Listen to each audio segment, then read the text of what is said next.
ओम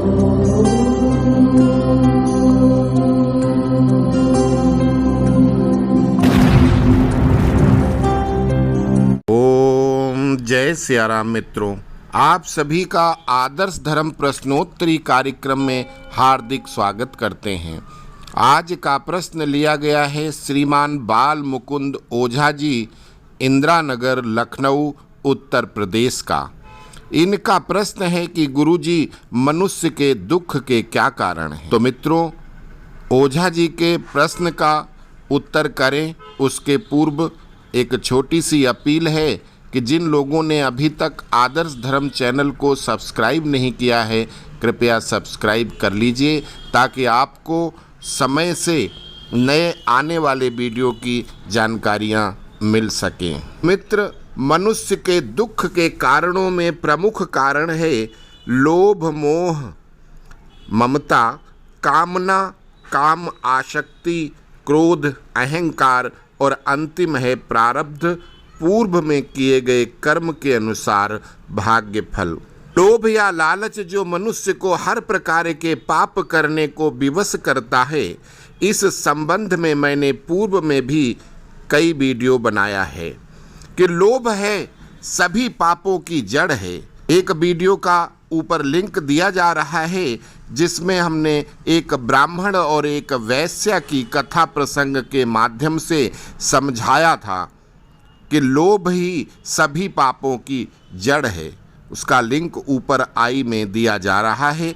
कृपया इस विषय को अच्छे से समझने के लिए वो वीडियो अवश्य देखिए, क्योंकि अगर आपको लोभ होगा तभी आप उस वस्तु को प्राप्त करने के लिए लालायित होंगे, कोशिश करोगे, भले ही पाप का रास्ता चुनना पड़े। फिर भी अगर वो हासिल नहीं कर पाए तो क्रोध आ जाएगा और क्रोध में आप फिर कोई भी गलत कदम उठाओगे और उसका फिर परिणाम दुख ही भोगते हो। फिर है मोह, ममता। जब मनुष्य इस दुनिया में आता है तभी से वो माया मोह के चक्कर में पड़ जाता है। जब आप दुनिया में आए तो यहाँ के रिश्ते मिले, माता पिता, भाई बहन, दादा दादी, चाचा मामा इत्यादि। जब तक आप बालक रहते हैं इनसे बड़ा लगाव प्यार होता है। इनमें से कोई बिछुड़ता है तो बच्चे को बड़ा कष्ट होता है, दुख होता है। किशोर होने के साथ स्त्री पुरुष संबंध की कच्ची पक्की जानकारी मिली। विपरीत लिंग को देखकर आसक्ति बढ़ती है। हम लोगों के ज़माने में जब किशोर हुए तो लड़के लड़कियां एक दूसरे के प्रति आकर्षण जागरूक होने के बावजूद लोक लज्जा बस घर गांव मोहल्ले वालों को देखकर सबकी पिंडलियां कांप जाती थी कि कहीं मुझे लड़की को ताड़ते हुए कोई देख तो नहीं रहा है, बड़ी बेइज्जती हो जाएगी, समाज में क्या मुंह दिखाएंगे, इसलिए चुपचाप कनखियों से देख लेते थे। लड़कियां तो नजरें झुकाकर चुपचाप निकल जाती थी। आज के ज़माने में फिल्में देखकर जो गंदगी उन लोगों ने परोसी वो समाज पर हावी हो गई है। किसी भगवान के इतने भक्त नहीं मिलेंगे जितने लोग उन नचनियों के फैन मिलते हैं, और इसका परिणाम ये है कि लगभग सभी जगह ये बॉयफ्रेंड गर्लफ्रेंड वाली गंदगी फैल गई और बच्चे बेशर्मी की सारी हदें पार करके पड़ोसी मोहल्ले तो छोड़ो अपने माता पिता से भी नहीं डरते। परिणाम स्वरूप आज किसी की बहन बेटी सुरक्षित नहीं है, लोग डर डर कर जीते हैं। और इन्हीं बॉयफ्रेंड गर्लफ्रेंड की जब शादी दूसरी जगह होती है और अपने पति या पत्नी को उसके पुराने कारनामे पता चलते हैं तो झगड़े होते हैं। खुद भले ही चाहे अपने पार्टनर से ज़्यादा गुल खिला के आए हों, लेकिन पार्टनर का भेद खुला तो बड़ा दुख होता है, खुद के लिए धोखा लगता है। काम आसक्ति भी दुख का कारण है। फिर अगला है कामना।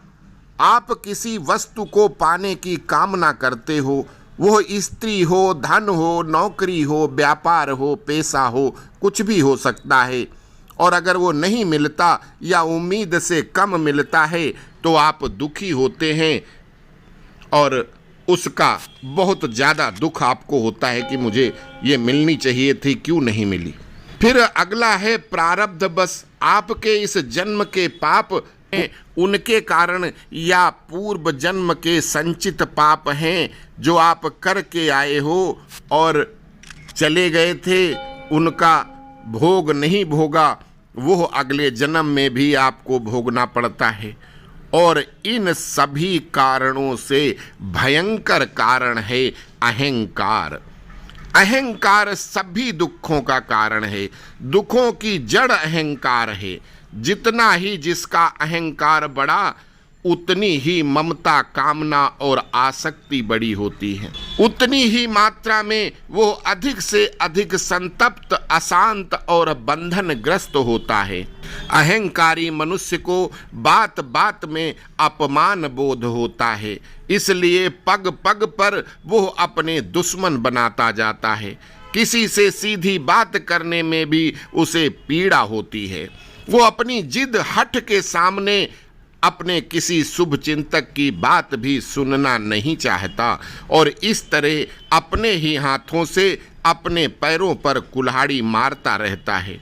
भगवान ने गीता में कहा है कि बिहाई कामना या सर्वान पुमाश्चरति निःस्पृहा निर्ममो निरहंकारः सा शांतिम अधिगच्छति। अर्थात जो पुरुष सारी कामनाओं को त्याग कर ममता रहित, अहंकार रहित और निष्प्रह होकर संसार में आचरण करता है, वही शांति को प्राप्त होता है। और जिसको शांति मिल जाती है, उसे ईश्वर को प्राप्त करने में कोई समय नहीं लगता। भगवान की माया जिसके अंदर लोभ, मोह, ममता, मद, काम, क्रोध आदि सब इसी माया की देन है। यह माया दुरत्व है और इस माया का आवरण हटे बिना अहंकार आदि से छुटकारा मिलना बहुत कठिन है। इस माया के महासागर से वही पार पा सकता है जो मायापति भगवान श्री नारायण के शरण होकर उनका भजन करता है। भगवान ने कहा है कि मामेव ये प्रपद्यन्ते माया में ताम तरन्ति ते। भगवान कहते हैं जो मेरा भजन करते हैं वे इस माया से तरते हैं।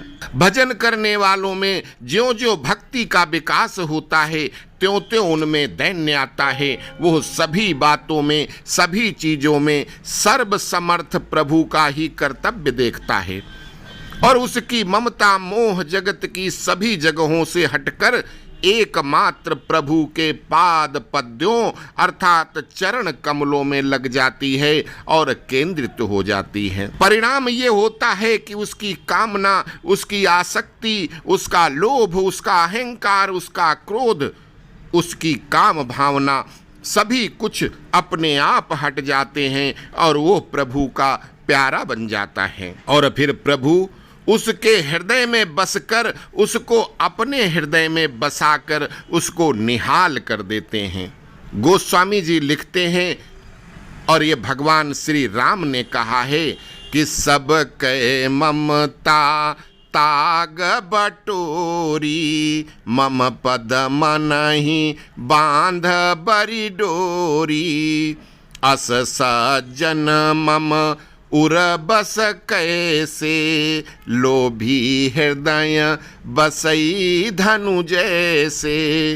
अर्थात जो मनुष्य सभी की ममता छोड़कर सिर्फ मेरे चरणों में इच्छा शक्ति की, भक्ति की मजबूत डोरी से बंध जाता है, ऐसा सज्जन पुरुष अर्थात भक्त मेरे हृदय में ठीक उसी प्रकार बसता है जैसे किसी लोभी लालची के हृदय में धन बसता है।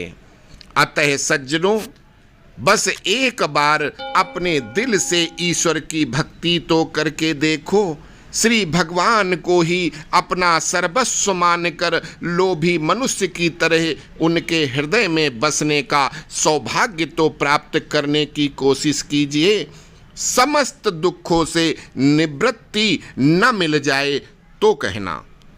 आशा करते हैं कि आपके प्रश्न का समुचित उत्तर सारांश में मिल गया होगा। यह विषय तो ऐसा है कि इस पर मैं लगातार बोलता रहूं, थकान तक नहीं आएगी। अतः अब वाणी को विराम देते हैं। अस्तु। ओम नमो नारायण।